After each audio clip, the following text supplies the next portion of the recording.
Now let's talk about AWS config. So config helps with auditing and recording the compliance of your resources by recording the configuration and their changes over time.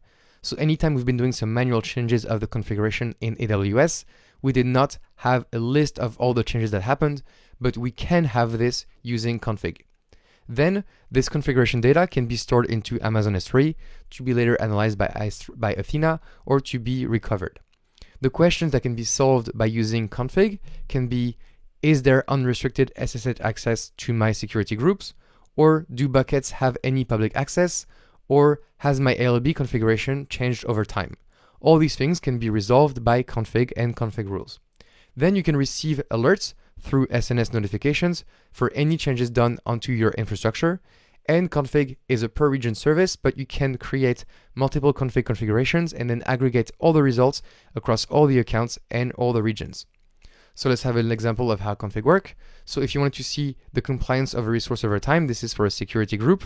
You can see that it was non-compliant, and then after making some changes, it became compliant and green.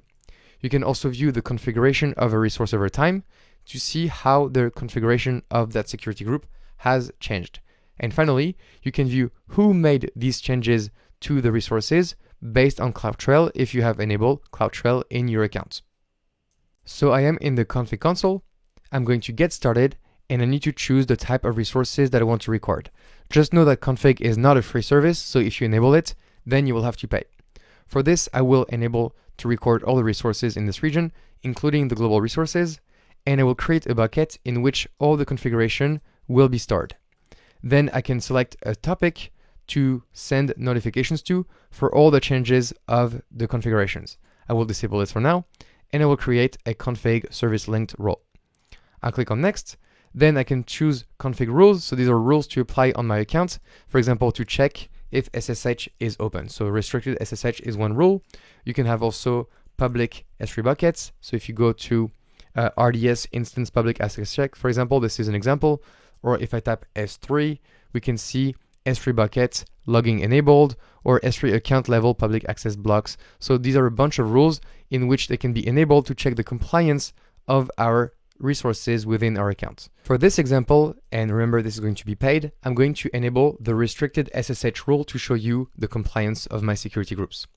I'll click on next, and then as I can see, I'm going to record the configuration of all the resources. It's going to be put in an S3 bucket, and then it's going to apply this config rule, restricted SSH. I'll click on confirm, and setting up config can take a time, so I will wait for config to be done and to record everything in my account. Okay, so I'm in config and I'm going to use the new console to match your experience.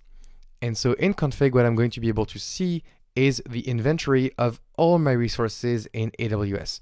As you can see, I have 5 security groups, 3 subnets, 1 internet gateway, and so on. You can read with me.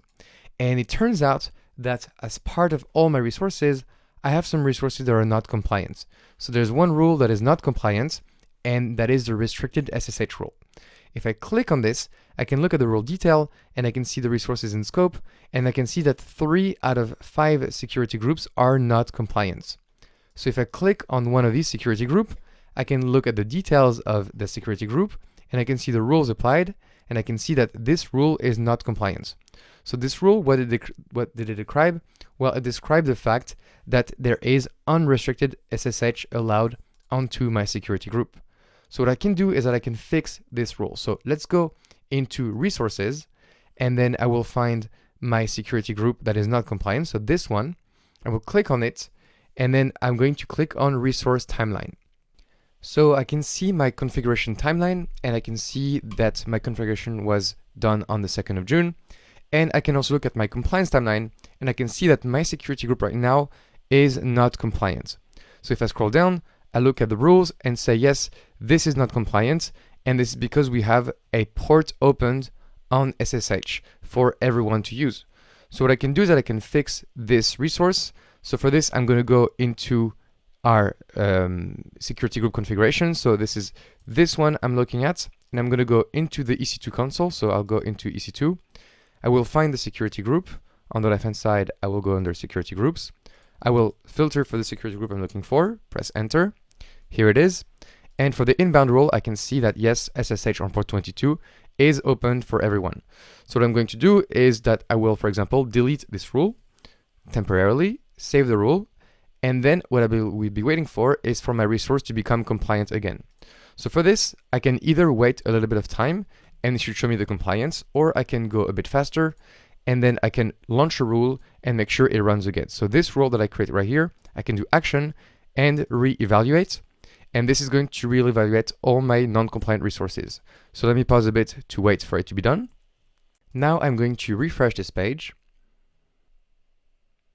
And what we are seeing now is that only 2 non-compliant resources are done. So what I did fix 1 compliance. If we go back to the resource timeline, and I'm going to refresh this again, let's see what happened. We can see that now my resource is green and it's compliant. And if I click on changes, I can see the fact that my config rule went from non-compliant to compliant. If we want to look at the configuration changes that are associated with this, if I go to configuration timeline, I can see that the resource has changed configuration on this. So if I go to one change, I can click on it and I can see that this rule right here that is described as is went to nothing, which means it was deleted. And if you look at CloudTrail, we have the CloudTrail integration that said that my root user did remove that security group ingress rule. And we can view that event in details in CloudTrail. So I hope that's helpful. I hope you understand the whole aspect of using config to track the resource configuration and their compliance over time. And this is very helpful to ensure that all the resources created by your employees within your company are compliant with whatever you have decided for security rules. So that's it. I hope that was helpful, and I will see you in the next lecture.